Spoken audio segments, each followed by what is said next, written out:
Welcome to episode 62 of the Tax Professionals podcast. In this episode, David Rowe shares his story about moving from HMRC to private practice after 6 years of being in HMRC.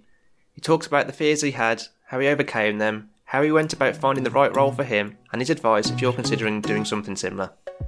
Welcome to the Tax Professionals podcast, the podcast dedicated to helping you improve your tax career. Here's your host, Jack Bonehill. Earlier in the year, David reached out to me on LinkedIn to offer me his advice and support. This was on the back of a LinkedIn post I did about a difficult HMRC inquiry I'd been helping a client with. David's advice was really helpful for me. I found out that he was fairly new to working in private practice after a long time in the civil service and a good chunk of that in HMRC. I see people moving from HMRC to practice all the time, and I know from people reaching out to me that there's even more considering it, but many have fears about making the move and just need a bit of reassurance and advice about what to do. David shares his experiences and advice with us in this episode to help with this. He talks about why he started thinking about moving and why ultimately he decided to make the move, despite the fears that he had. He shares those fears with us along with how he overcame them. He tells us what he did to help understand what role would be the right fit for him and why he decided to work for a smaller firm over a Big Four, for example. He provides his advice to deal with the perception that hiring someone from HMRC is a high risk, and more generally he shares his advice for those thinking about making the move from HMRC to private practice, including the options available. Rough timings for each of the sections in this episode can be found in the details section of the episode within your podcast player, or by heading on over to thetaxprofessionalspodcast.com/TTPP62. In episode 60 of the podcast, 3 guests join me to talk about their experiences of tax research along with their tips to help you improve. From people I've spoken to, tax research is seen as like the gateway to doing more advisory work. So if you do one thing after this episode, go take a look at episode 60, even if you then decide to listen to it later. You can access the episode in your podcast player of choice by searching for the Tax Professionals podcast or by heading on over to thetaxprofessionalspodcast.com/TTPP60. Each of the guests in that episode all joined me on the first tax research masterclass I delivered, designed to give people the practical skills to undertake quality tax research and document the findings.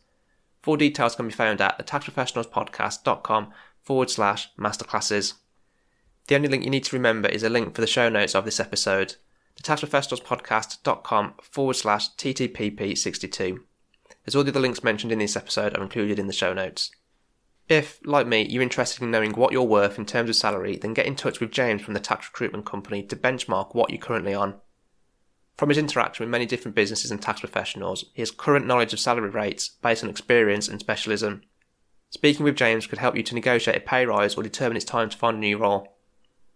Contact details for James can be found in the show notes for this episode at thetaxprofessionalspodcast.com/TTPP62, or you can book a chat with him by heading on over to thetaxprofessionalspodcast.com/salary chat. So, get in touch with James to benchmark your salary or to discuss potentially available roles, particularly if you work in corporation tax, as he's currently recruiting for many roles in this area. Without further ado, let's get to the episode. So thanks for joining me today anyway, David. Can you just start off by telling us a little bit about your tax career and give a bit of a brief introduction about yourself? Yeah, of course. So initially I joined HMRC in 2015 after completing a law degree.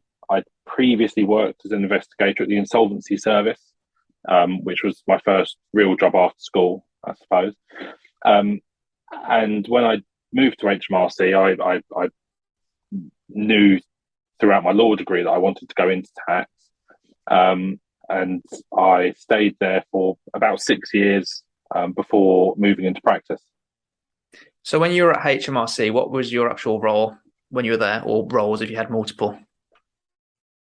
So the graduate scheme at HMRC is really good for getting to know lots about different areas of tax, because you do have the opportunity to move around. So I started off in what was then mid-sized business, now often known as wealthy and mid-sized business, before I moved into counter avoidance, a bit more of a specialist team.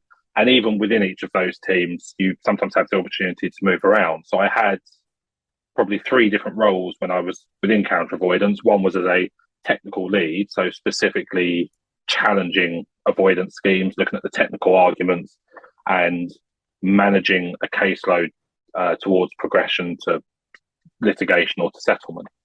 And then moved on to a bit more of a strategy role, so focusing resource and how, on a wider scale, things were going to be tackled, and then finally went back to a bit more of a technical role, still with a bit of strategy, and I was an advisor to one of the governance boards. So governance board reviews lots of litigation decisions or settlement opportunities to make sure they're consistent, but they needed some technical advice to understand kind of the underlying workings of the schemes and whether they were happy with what was being proposed by the case teams.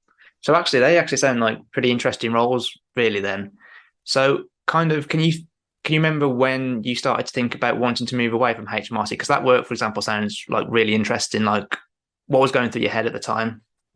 The work is really interesting, and that's probably one of the real benefits of staying at HMRC is being able to do cutting edge work and the kind of opportunity that can be available, but it's not always available. And I felt like I'd possibly reached a point, perhaps about 6 months or a year before I finally left, where I was looking to the future and wondering what was next, where was my challenge going to be? And I didn't see the doors that could be opened within HMRC, and so I started to look outside. Is that because people were already in the type of roles that you wanted and you'd have to wait for them to leave to have it, or was it just you thought there's no role that I now want in HMRC that's going to be challenging for the things in kind of the way that you wanted it to be? It's an interesting question that could take a long time to talk about. Okay. But in short, the way that HMRC is structured is obviously not the same as a business. And so there are elements of HMRC where roles may not open up because somebody's in it and they're not going to progress, and you're kind of waiting for them to move on before the role opens up. They don't have the same element of growth that the business might have. So you think, well, if we're really successful, there's opportunity there. It doesn't exist in the same way. But there's also the difference in the grades within HMRC. The roles are very different. And I was a relatively senior technical person, and most of the roles above me, there were still some technical roles, but not in my area so much. And so most of them were quite a substantial change towards leading huge teams of thousands of people and dealing with different issues.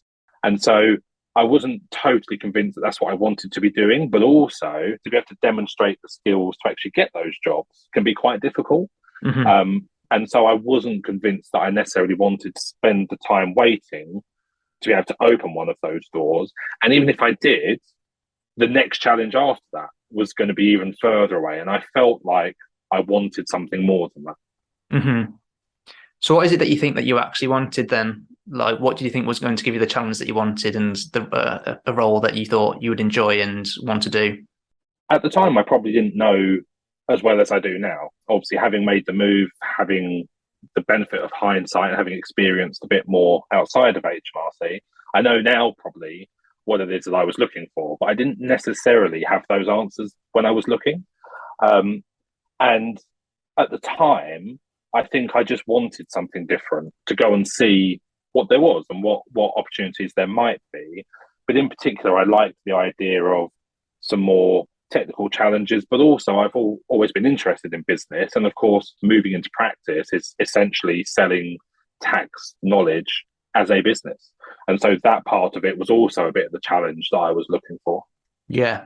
To kind of almost like take the skills you learned from HMRC, but then add on to them with some other things at the same time that you hadn't really experienced before, but had an interest in. Exactly, yeah.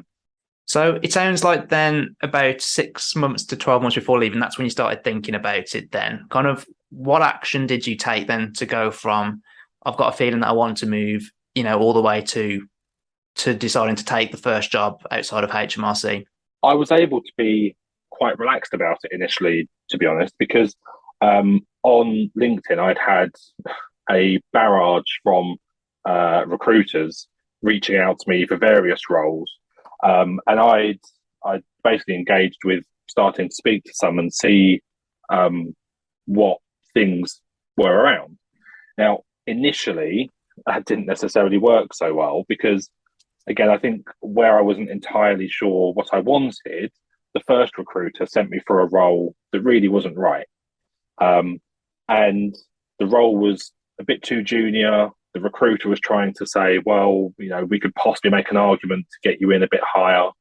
But the reality was that I was on this interview being grilled about the things I'd done, which was leading in quite a lot of specialist areas and having the final say on lots of very complicated matters, to interviewing for a job where I vividly remembered the interviewer asking me and saying, well, how will you cope now having possibly 3 layers of review above you with your work coming under that level of scrutiny? Are you going to be okay with that? And I probably said yes at the interview, but actually the real answer is no.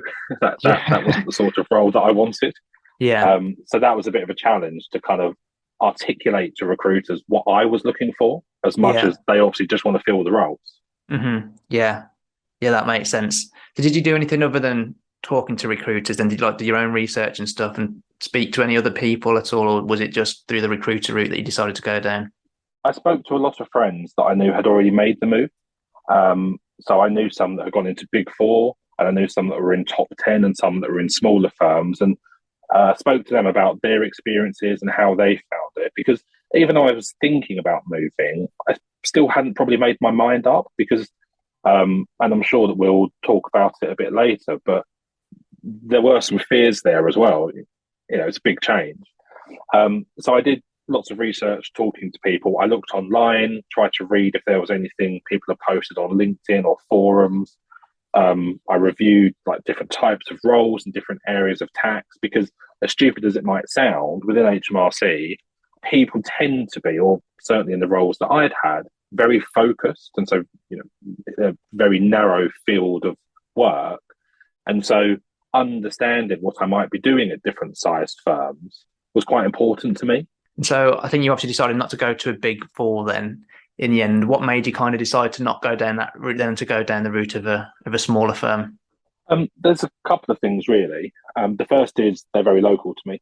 And that's not just in the sense of being close to me for commuting purposes. The local firm is more entrenched in the local community, which I really like. It's a nice, almost familial sense of it. And actually, Rickard Luck in the firm I'm at now are very good at looking after staff, and they've got a really nice working environment, which is something that I perhaps didn't feel like I had at HMRC.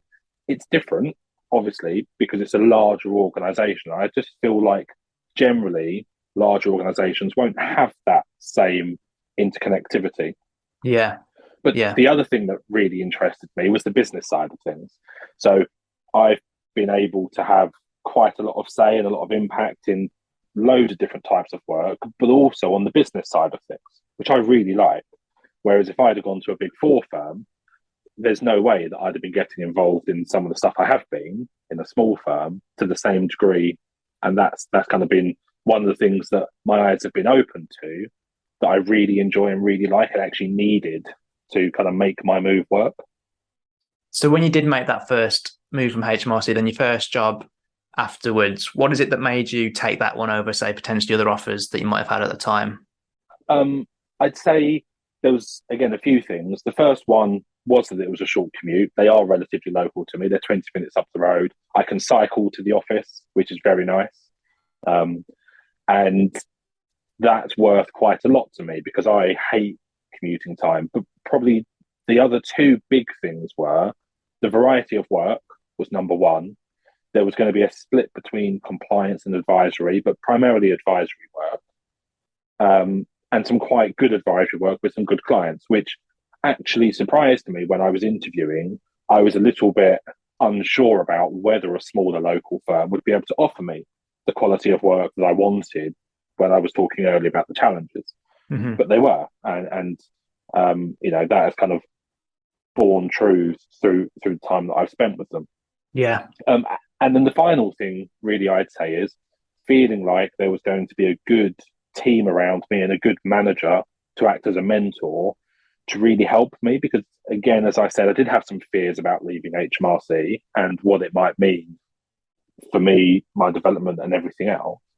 And it was important to feel like I had the right people around me to support my development. So it sounds like that development aspect of it was also important then, but kind of then, can you remember then what fears you actually had at that time, like the big ones, and kind of how you kind of got past them and became comfortable with them.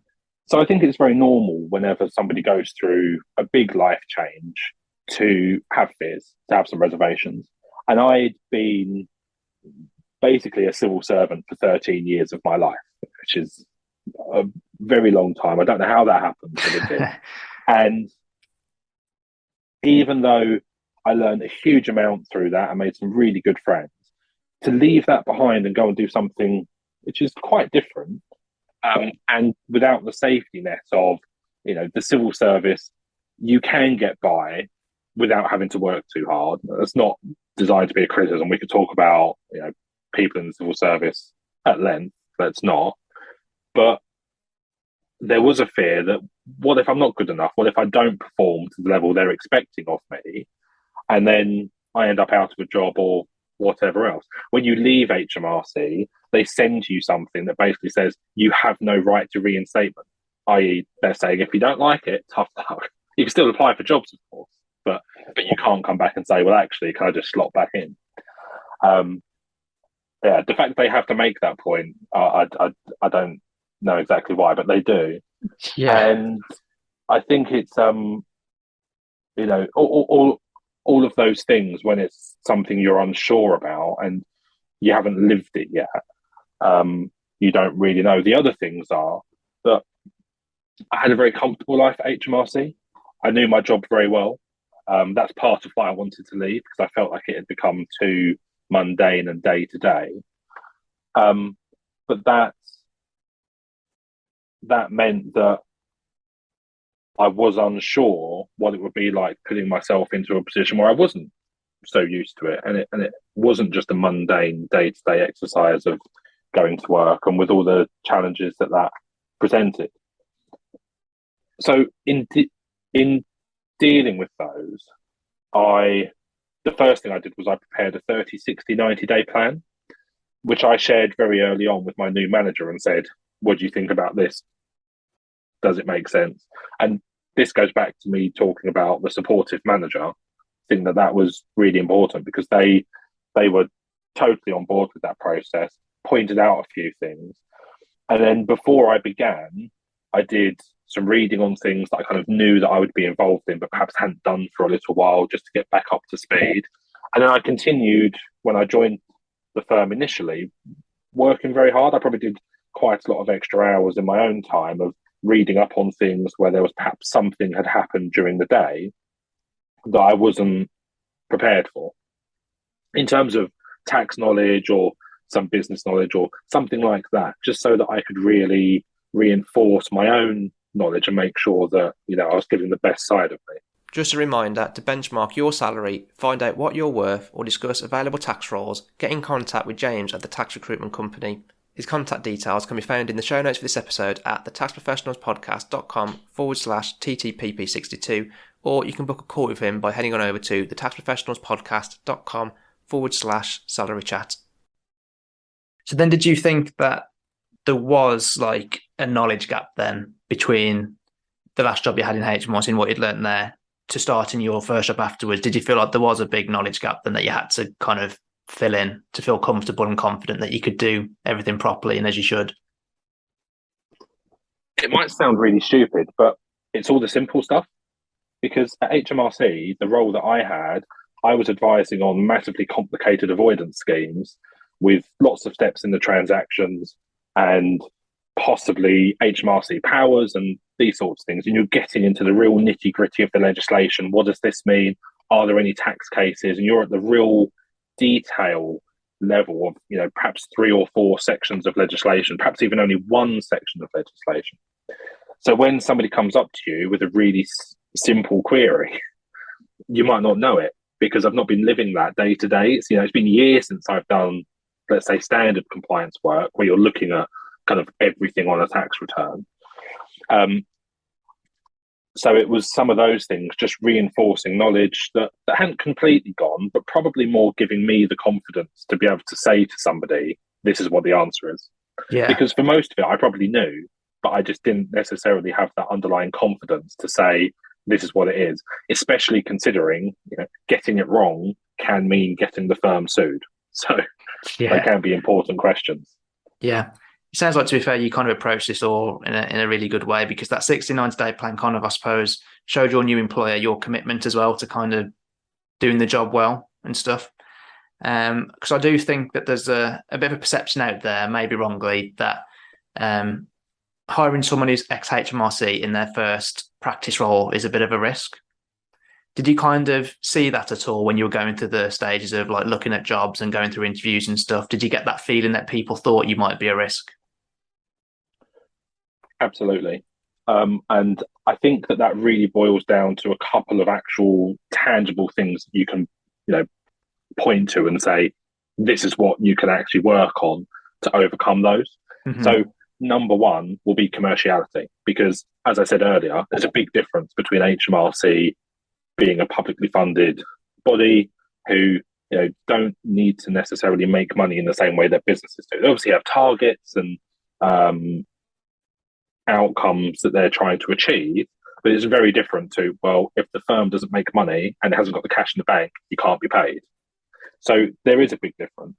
And that level of commerciality, of understanding, amounts of tax that might be at stake. So just to give a very crude example, if you're doing a big piece of advice and the client comes back and raises a question that might be worth only £5,000 of tax, a good enough answer might be a good enough answer in that kind of scenario. Whereas if it was £5 million, you might be looking at it and say, well, we need to invest the time to make sure that this is absolutely where it needs to be. Whereas HMRC sometimes might invest the time asking the question on that £5,000, because for them, there's not the same commercial pressures.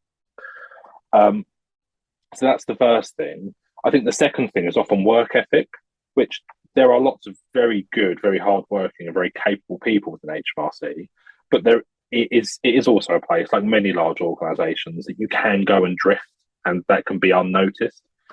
I was at the Tax Investigations Conference recently, run by PFP, and Kevin Igo was talking about a call centre operative at HMRC who hadn't answered a phone call for 2 months before they started the disciplinary proceedings.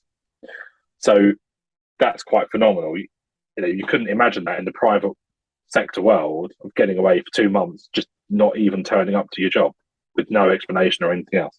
So, those are probably the two key things that I would say I felt like interviewers were trying to understand from me. I mean, I'm fortunate that I like to read. I read the Financial Times. I'm a bit of a nerd in that sense. I can't help myself. So I think that I was able to overcome some of those things. But I did leave and come back to the firm that I'm at the minute. And part of that was probably because when I first initially joined, I did take a bit of a step back in my role, responsibilities, the level that I was at, because they were unsure, I think, of, what they were getting. Yeah. And it's natural. I mean, as a consequence of that, then, David, did you have to take like a step back in terms of salary? Because I know for a lot of people doing that would be a hard hurdle to get over. But I know at least sometimes you almost need to take that hit to then progress and get past it later. I did take a step back in salary. I think there's a few things to say on that. Number one is it depends what grade you are within HMRC when you look to leave. I was grade 7.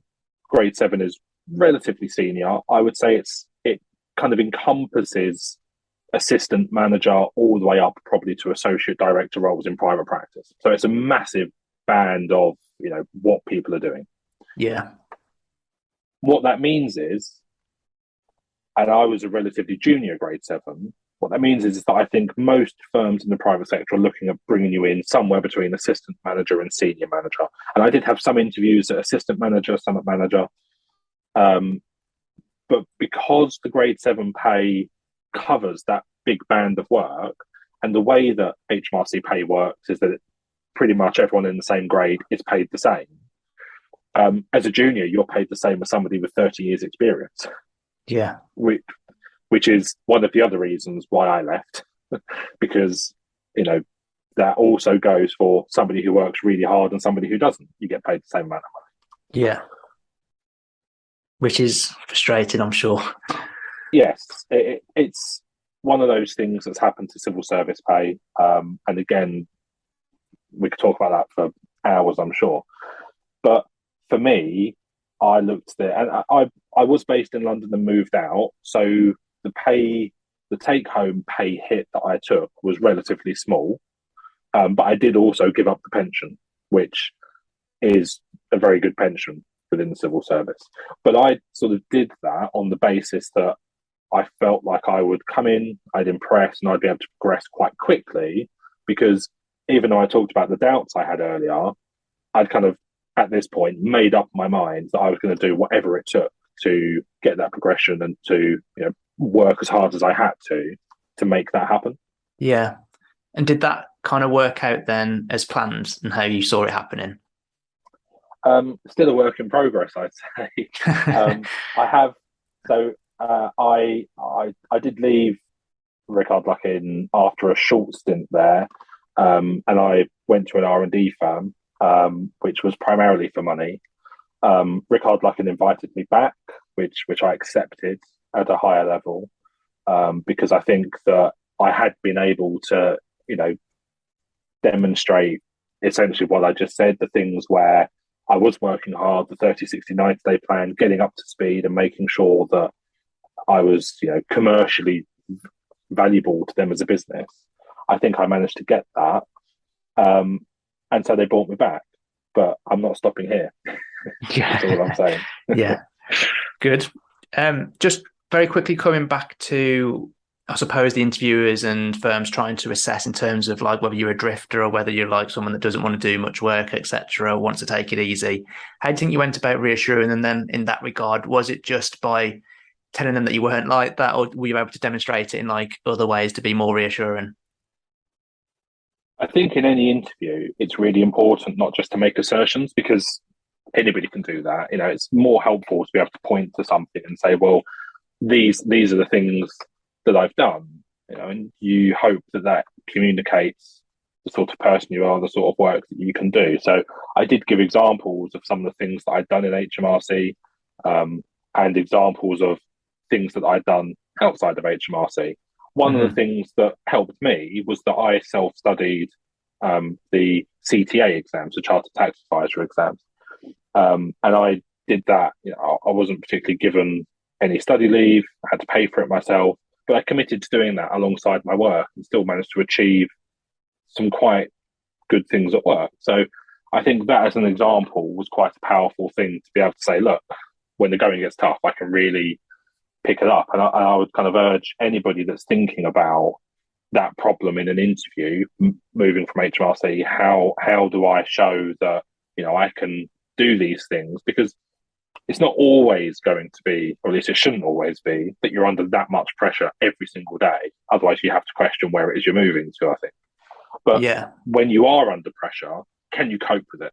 I think that's the real crux issue. So being able to point to one or two examples that really demonstrates how you've had to cope with something like that can be really powerful.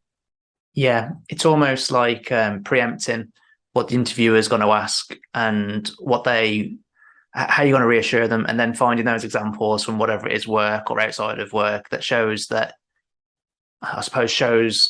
you have the credentials, the skills, knowledge, whatever it is that the interviewer is wanting to see you demonstrate, basically, which I suppose is the same for any interview, isn't it? But I think even more so when you're moving from HMRC to private practice, I think you know the worries that they're going to have with hiring you. You know, kind of the things that they're going to want to check before they hire you and stuff. Maybe even from speaking to people who have moved from HMRC to practice, or whether it's from some other source of information. But I think it's probably going to be quite easy for people to get their hands on that information so that they can prepare then. I mean, did you find it relatively straightforward when you did that? I would have lent on recruiters and probably spoken to a few of my friends that had left HMRC to ask them the sort of questions that they'd been asked and whether they had any advice to give me. But also just thinking about it myself, and what if I was in the interviewer's shoes, what would I want to ask somebody, and what concerns might I have given their background? And you think everybody will have some concerns somewhere on the CV on something, almost for every job. No matter how exceptional the CV is, it might be actually you're too exceptional and you can't switch off. Are you going to burn out? So there you might be focusing questions on, well, how do you avoid burnout? What sort of things do you do to switch off? So there's always going to be questions that an interviewer will ask based on the information that you've given them. It can be really helpful to talk to other people, whether in the tax sphere, recruitment, or friends and family generally, about if you got this CV and knew nothing else about me, what points would you pick up on and what would you ask me? Yeah. One of my favourite questions, by the way, in the tax sphere, which applies to anybody, whether from HMRC or not, is what do you do for practice? Because when you're looking at somebody and the quality of work and what they can do and what they can't do, if you don't practice, what you can't do stays generally as what you can't do. And so, where is the element of continual improvement and things that you're working on yourself to get better? Yeah. Yeah. I know for me, I read a lot and I have loads of webinars. I just try to go to as many as I can. Yeah. With varying degrees of success. Now, different people will have different things that they like to do to improve on their skills. But I think fundamentally, as advisors, we always need to be learning. And so that's a interesting thing that I'd be asking somebody from HMRC, given that most practices, most accounting firms probably have a CPD policy, continuing professional development, given that they're likely to be regulated by one of the major accounting bodies. Whereas HMRC, that doesn't exist. You don't necessarily have to do that. So that's probably one of the questions I'd ask specifically to somebody from HMRC, but I think it applies equally to anybody that's interviewing for a tax job. Yeah. I actually read a book where it had this concept of deliberate practice, which I suppose takes it further than just practicing something. Because if you were to compare, say, two people, both who play guitar and they both play for 10 hours a week, but one literally just plays songs that they already know to play and, it's easy for them. They just do it for enjoyment. And you've got someone who's like working on the things that they're struggling on and doing like drills and stuff to try and get better at certain things. That second person is going to become much better than the person in the first scenario because they're actually working on the weaknesses and like deliberately practicing something with the intention to get better and not just to play. I think that even applies for like the tax world and stuff as well, actually, because I think just taking information and just doing something the same way that you always have isn't actually going to necessarily make you get any better. I think you need to go one step further and like deliberately practice the skill, whatever it is, to help yourself get better at it. And in some cases, you'll be able to do that on the job. If you haven't got much practice, say, writing advice letters and you work in advisory, you're going to have opportunities at work to write advice letters. And when you do that, you should be always trying to get better. But you could equally, I suppose, create like a fake scenario where you draft some advice and then get some feedback from someone and stuff as well with the intention of getting better. I think those things will help quite a lot. Absolutely. So for someone then who's at the point of maybe thinking about moving from HMRC to private practice, what advice would you like to give them? I think the first thing is probably think about the role you want and where it is you're trying to get to. And I say that lots of people leave HMRC and they go into investigations work. It's a natural fit. And you don't necessarily need any professional qualifications, and a lot of the work is very similar. But I do know some people that have gone into advisory roles and really enjoyed that side of things. But what you might need from a role and from the team around you and that support network are probably quite different. So I think if you can work out what it is you want, that's a really good starting point for then deciding where do you need to look. I mentioned earlier that I did the CTA, the Chartered Tax Advisor exams. I think they really helped me. I know some people say if you go into investigations, you probably don't need them because the investigations knowledge will carry you through. You can lean on others for the underlying tax stuff if that's not your area of expertise. But it can't hurt to have, and ultimately it stays with you for life. And it's just a good thing to have and a good way to kind of evidence your commitment to moving into practice. And just going back to that type of role, I'd probably also look at different size firms, their specialisms, and how that fits in. I wasn't totally sure that I wanted to go to a smaller firm because I was still keen to be doing really good work. But I've been hugely surprised by the variety and the quality of work that I've had in my time in practice at a small firm. And it's roughly comparable to top 10. And in fact, we do regularly win work from Big Four, not perhaps on their ideal client, but we still, do have some of that crossover. So you can be surprised about actually what firms might do what work. And that might be a bit of a surprise to somebody moving from HMRC who's never really experienced that side of things. Yeah. And I suppose the final point really comes back to those interviewing techniques and the things that you might need to demonstrate. But just overall, I think this is probably sound advice for being a good tax advisor, which is to be well read, to understand the commerciality of things, and just to make sure there's that deliberate practice that you were talking about, to make sure that there's that continual improvement and that you're always able to offer a client, whoever that client may be, the best advice and the best service. Yeah, I think it was an interesting point you made earlier on, actually, about the natural move being to go into investigations rather than advisory. And to be honest, before we spoke today, I thought a large chunk of your role was still investigation stuff. It's actually, I suppose, refreshing to know that that's actually not the case, and that for somebody who is in HMRC, that there is more options out there than just moving into investigations work. It could even be compliance, I suppose, as well. I think it's as long as, obviously, you think about, as you said, think about what it is you want to do, where you want to get to, and then being able to get a role that's going to help you to do that. Absolutely. And, they're very different worlds. I still do lots of investigations, but primarily I do corporate tax advisory. So I'm fortunate.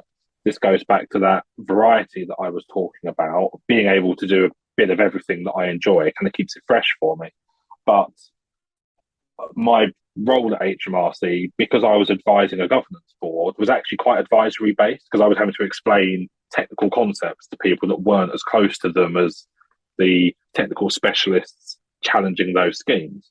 So it was very much an underlying advisory role. And actually, the thing I struggled with most moving into practice was answering some of the compliance queries, because I hadn't looked at a tax return for a number of years, which surprised a lot of people. I thought, well, you're HMRC, like your job is to check tax returns, right?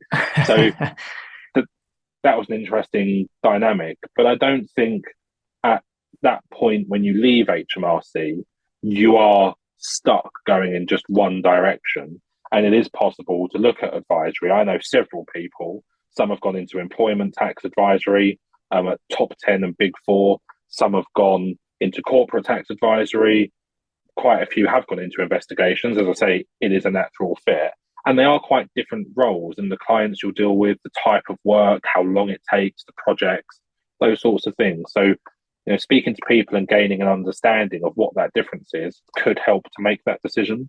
And certainly my experience was most people are quite happy to talk about it if they think it's going to help. So, I wouldn't be afraid to reach out to people, even if you don't necessarily know them. LinkedIn's a great platform for that. And just ask the question and just say, could you tell me a bit about this? Yeah, I agree. And I would say, although it's like almost frowned upon to go to an interview and then like ask questions that could make it seem like you don't understand what the role is. But I suppose thinking about it realistically, like you can talk to people can tell you things. You're not going to fully understand that role until you're either in it or until the point you get to speak to the person that knows what that role is going to be like. So even at the interview stage, I wouldn't be scared to ask either, because interviews are two ways. You need to get the information from them to check the job's right for you, and they need to get the information from you to see if you're a right fit for them. And obviously, if you tick both the boxes, then you'd be offered a job. Yeah, I absolutely agree with that. If you could kind of turn back time anyway and go straight back to the start of your tax career, would you still go and spend your time at HMRC for the time that you did, or would you do anything differently? I still would go and have my time at HMRC. I think you get a great sense of how they work, which is very useful in everything that I've done since. But also the training there is second to none, and they really do invest a huge amount of time, money and effort in training, certainly on the graduate scheme.